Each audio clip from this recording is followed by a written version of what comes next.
Voter ID কার্ডে ভুল থাকা এটা একটা কমন এবং জটিল সমস্যা। যাদের বড় ধরনের ভুল তারা আমরা হয়তোবা অনেকদিন ধরে ভুগছি। যাদের ছোটখাটো ভুল তারা হয়তো অনেকে সংশোধন করতে পেরেছি, আবার অনেকেই দেখা যাচ্ছে ছোট, ছোট ভুল নিয়েও অনেক ভোগান্তির শিকার হচ্ছি। তো এখন ভোটার আইডি কার্ডে যার যে প্রকারের ভুলই থাকুক, আবেদন করার পরে আমাদের যে কাজটি হয় সেটি হচ্ছে খুব তাড়াতাড়ি আমরা কিভাবে সংশোধন করতে পারি। তো এখন কথা হচ্ছে এই কাগজপত্রের ভুল যদি থাকে সেগুলো আমাদের যতক্ষণ পর্যন্ত না প্রয়োজন পড়ে ততক্ষণ কিন্তু আমরা সংশোধন করতে যাই না। যখনই আমাদের এই কাগজটা লাগতেছে অথবা ভুলের কারণে আমরা থেমে যাচ্ছি বা কোনো কাজ সম্পন্ন করতে পারছি না, তখনই আমাদের মাথায় আসে কিভাবে এটা সংশোধন করা যায়। এখন খুব তাড়াতাড়ি সংশোধন করতে হবে। কারণ যে কাজের জন্য আপনি নিতে চাচ্ছেন সেই কাজটা আপনার খুব দ্রুত সময়ের মধ্যে সম্পন্ন করতে হবে। বিষয়টা এরকম। আচ্ছা, যে কারণেই হোক না কেন একটা আবেদন করে সেটা পেন্ডিং থাকা, সেটার জন্য অপেক্ষায় থাকা, এটা আসলে আমরা কেউই এতটা ধৈর্য ধারণ করতে পারি না। আমাদের মনে হয় তাড়াতাড়ি আবেদন করব, তাড়াতাড়ি কাজটা সংশোধন করে নিতে পারব।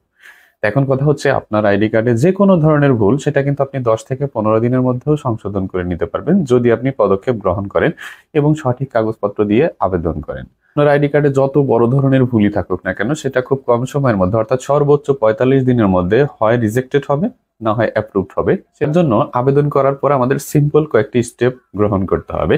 তো প্রথমত আমরা যখন আবেদন করব, আবেদনের পূর্বে আমরা অবশ্যই সতর্কতা অবলম্বন করব। কি, কি সতর্কতা অবলম্বন করতে হয় আবেদনের পূর্বে সে ভিডিও আমি দিয়ে রেখেছি। আপনার প্রোফাইল চেক করবেন, শিক্ষাগত যোগ্যতা অনুযায়ী কাগজপত্র দিবেন এবং বয়স কতটুকু পার্থক্যে যদি কমাতে বাড়াতে চাচ্ছেন সেই ক্ষেত্রে করণীয় কি, এই বিষয়গুলো নিয়ে ভিডিও আপলোড করা আছে। কাগজপত্র কি কি লাগবে সেই বিষয়গুলো, আসলে কাগজপত্রের বিষয়গুলো আমি এই ভিডিওতে আর বললাম না। সেইখান থেকে আপনারা দেখে কাগজপত্রগুলো আগে সংগ্রহ করে নেবেন। তারপরে আপনাদের প্রথম স্টেপ হবে অনলাইনে আবেদন করা।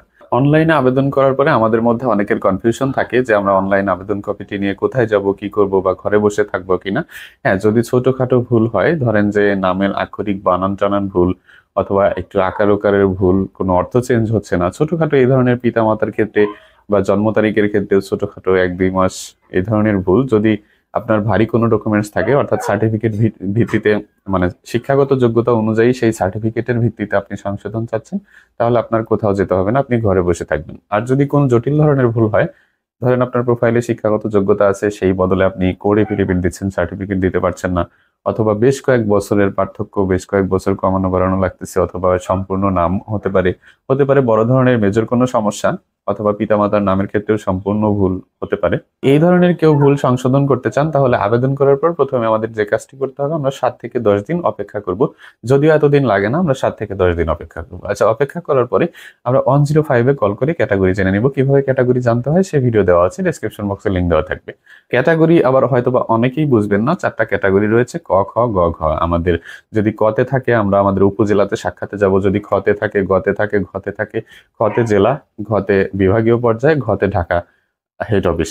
আচ্ছা, যেখানেই হোক না কেন আমরা আগে ক্যাটাগরিটি শুনে নেব, ক্যাটাগরিটি জেনে নেব। জেনে নেওয়ার পরে আমরা যে সমস্ত কাগজপত্র আপলোড করছি এবং আমাদের যে আবেদন কপিটা আছে সমস্ত কাগজের একসেট ফটোকপি সহ অরিজিনাল কপি নিয়ে আমরা সাক্ষাৎ করতে যাব সেই জায়গাতে। এখন জায়গা ভেদে শুনানির ডেট আলাদা থাকে, সেই ক্ষেত্রে আমরা যদি সম্ভব হয় তাহলে প্রথমে আমরা উপজেলায় যোগাযোগ করব। যোগাযোগ করে ওখান থেকে জেনে নিব যে আমার গতে আছে, আমরা কত তারিখে বা কোন তারিখে গেলে বা সপ্তাহের কোন দিনটি গেলে আমরা ওইখানে শুনানি করতে পারবো। শুনানি দিয়ে আসবেন, মানে শুনানি করে আসবেন, কাগজপত্র জমা করে আসবেন, অরিজিনাল গুলো দেখিয়ে আসবেন। যা যা প্রশ্ন করবে ঠিকঠাক উত্তর দিতে পারলে দেখবেন যে আপনার ১০ দিন পরে যদি আপনি এই কাজটা করেন, আপনি দেখবেন তার ১ সপ্তাহ পরে আপনার রেজাল্ট এসে গেছে। এখন হ্যাঁ আসুক আর না আসুক, যেটাই আসুক, যদি ডকুমেন্টস এবং চাহিত তথ্যের সামঞ্জস্যতা থাকে এবং আপনাকে সত্য বলে মনে হয় তাহলে অবশ্যই সংশোধনটি করে